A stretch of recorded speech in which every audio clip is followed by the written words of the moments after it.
What's up, Internet? Welcome to episode 2 of the YZ250 Retro Rebuild.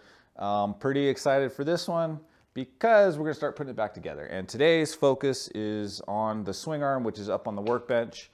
We got the frame, or at least the portion of the frame that cradles the engine in the swing arm. And there's, in other words, everything going forward is dirty. But we've got this part clean.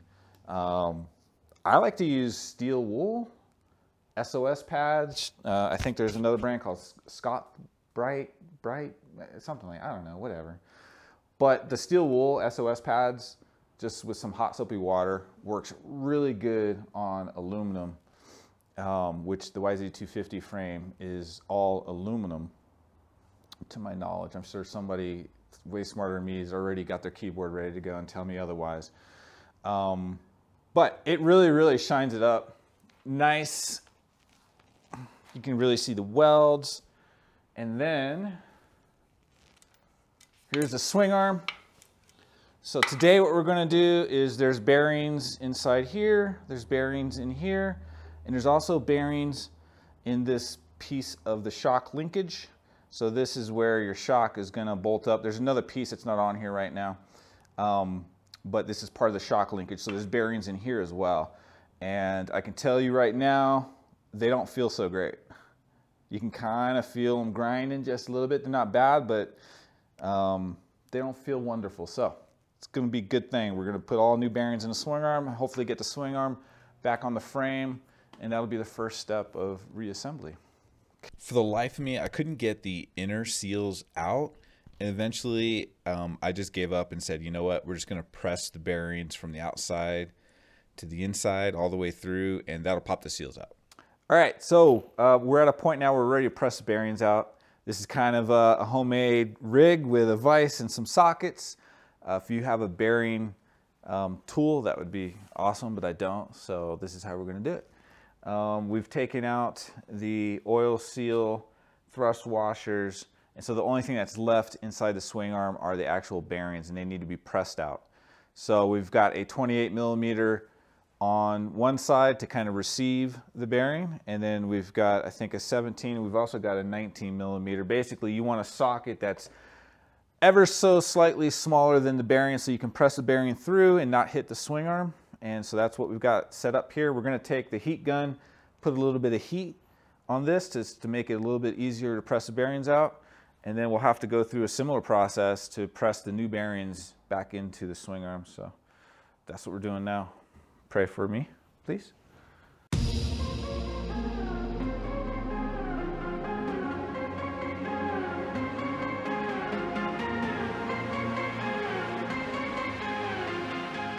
Remember, it's aluminum, man. You don't need a torch. A heat gun will work just fine. Leverage is your friend. I keep this old floor jack handle around for nothing else but leverage.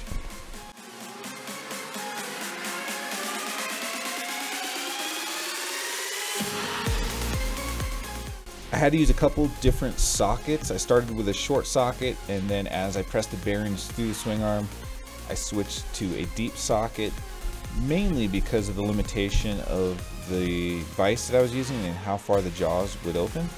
So start off small, then switch to a bigger socket until you get the bearing pressed all the way through.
Now that we've got one of the bearings out, we're going to clean off or clean the surface up, put some fresh grease in there before we install the new bearings. But I wanted to go through all of the bits and pieces.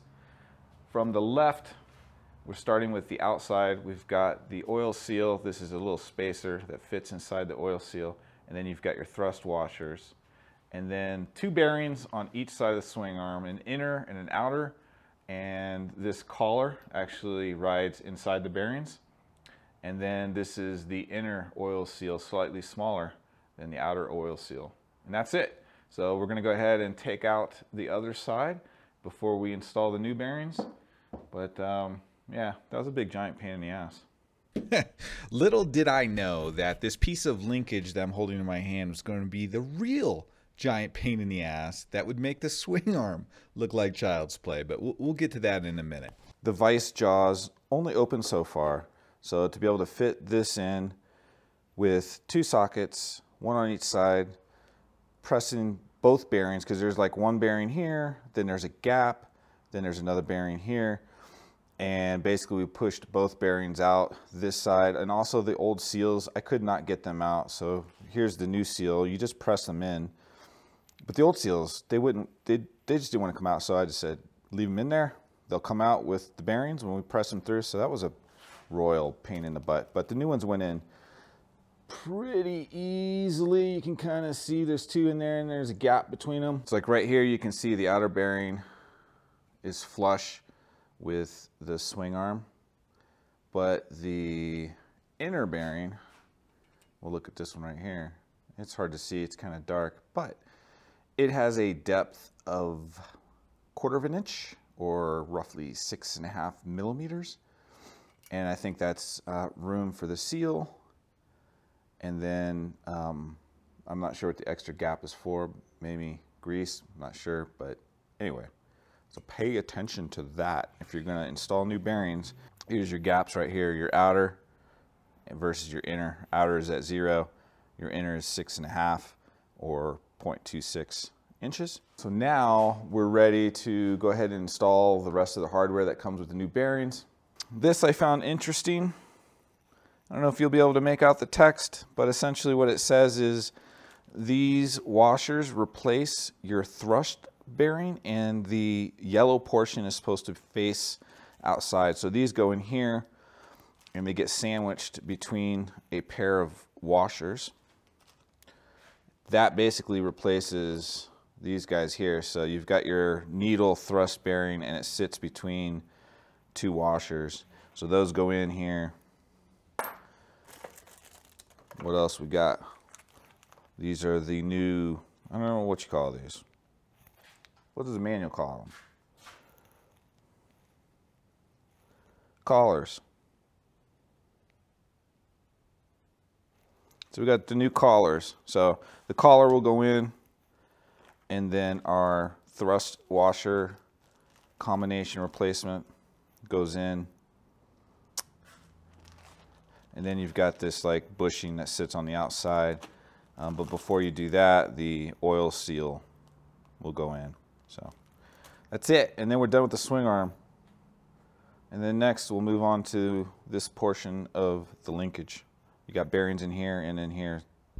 I'm not going to bore you with a rinse and repeat portion of the video. We basically did the exact same thing that we did with the swing arm with the vise and sockets to change out the bearings on this piece of the linkage. It was really straightforward, and honestly, just rinse and repeat. It was the exact same thing.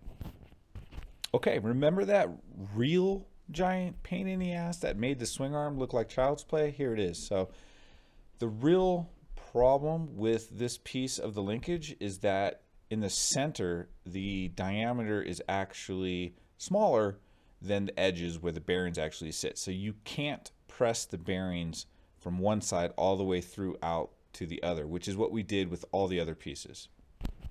I tried heat. I tried blunt force trauma with a screwdriver.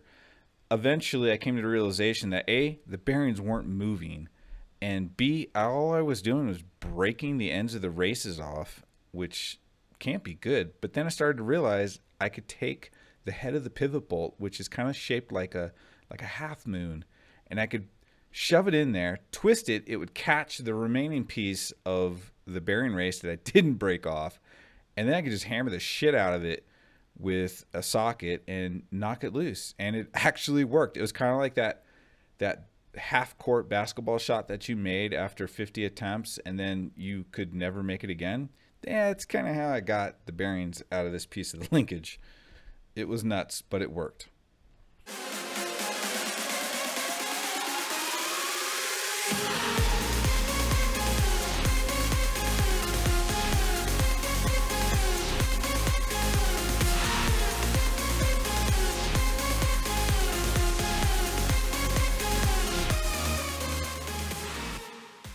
Now that the madness of getting the bearings out of the actual link portion of our linkage system, now that that's over, we can go ahead and use the vise and a socket to press the new bearings in.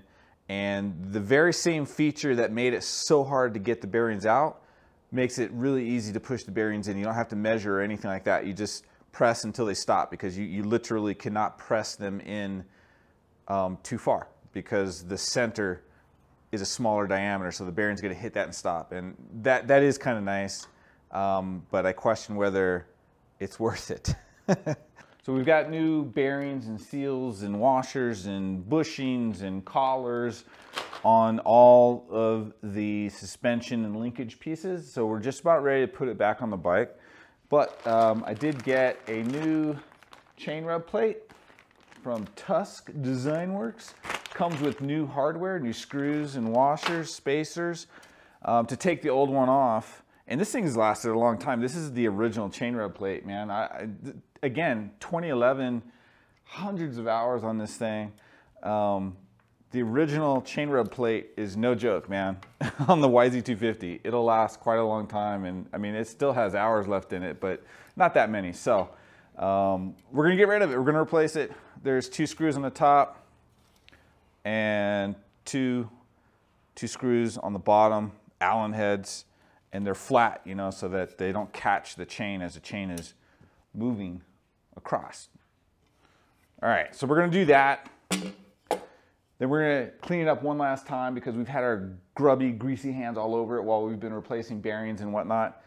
And then we'll install it on the bike. We're unfortunately not gonna be able to torque everything down, because the swing arm pivot bolt actually runs through a portion of the rear of the engine. So we don't want to torque everything down, because we're going to have to take the pivot out once we're ready to put the engine back into the frame, which kind of shows like some poor planning on my part. I probably should have had the engine be like video number 2, get that into the frame, do the top end later, but at least with the engine in the frame, we could actually like fully install and torque everything down the spec and whatnot, but no big deal. We'll come back and do it later. Before we end the video, I wanted to show you guys how great condition these bearings still are. So this is like your thrust.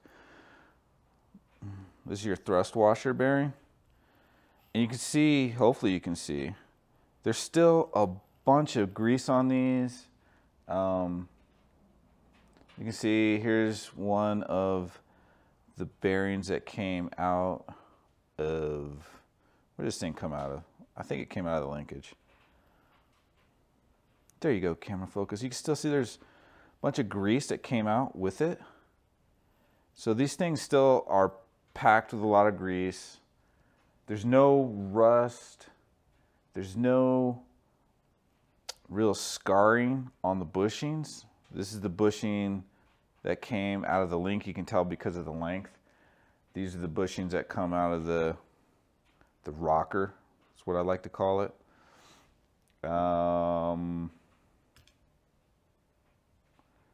These are the bushings that came out of the swing arm. They're all in decent condition. There's no like discoloration from overheating.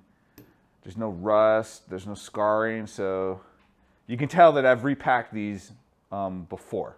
And in the beginning of the video, I talked about, wait, let me get my face in there. Let's do this. Oh yeah, that looks good. In the beginning of the video, I talked about after I power wash the bike, I always spray WD-40 in between where all the bearings are, and I think that is one of the reasons why there's no rust and they still have plenty of grease in them. That and like repacking them ever so often. I don't know, like maybe 100 hours, something like that. I'm just throwing a number out there. I usually do top ends like 60, 70 hours. When I was riding a lot, that'd be like one season. And swing arm bearings, linkage bearings, probably like every other season, something like that. So if you pack these with grease and you're diligent about the water displacement after you power wash, they'll last a long time. Things are 11 years old, man. Something interesting about the TM Design Works chain rub plate replacement for the YZ250. And by the way, I highly recommend using TM Design Works. I think they're the best in the industry. I've never used one of their chain rub plates, but I've used their chain guides for a long time, and they're absolutely amazing. They last for freaking ever. So the chain rub plate, it comes with 2 screw holes on the top, but only 1 on the bottom.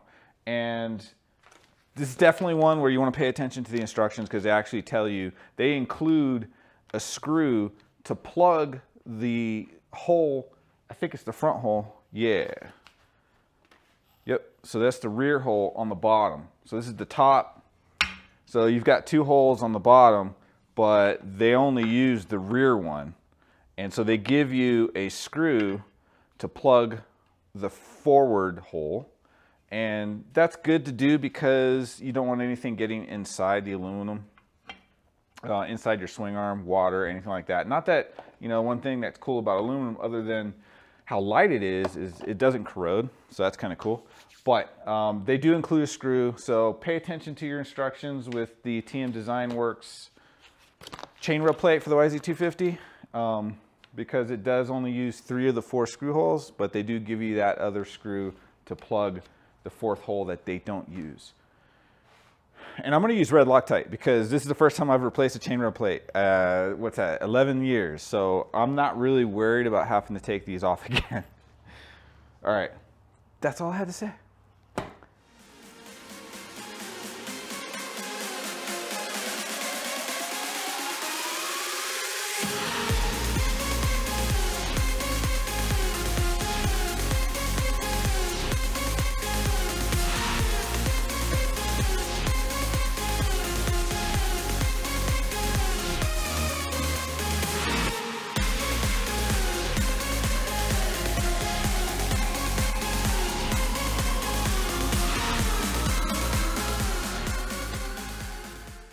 I think we're done for now, man. It feels good to get some parts back on the motorcycle.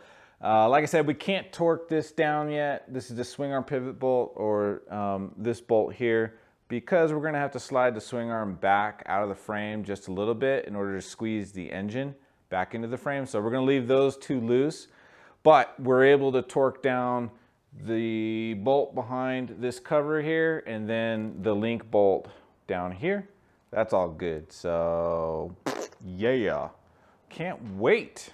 I can't wait to get more of it back together. I can't wait to get it back out to the track with the yellow plastics and the retro stickers, and it's gonna look badass. And I can't wait to rip the track again with it.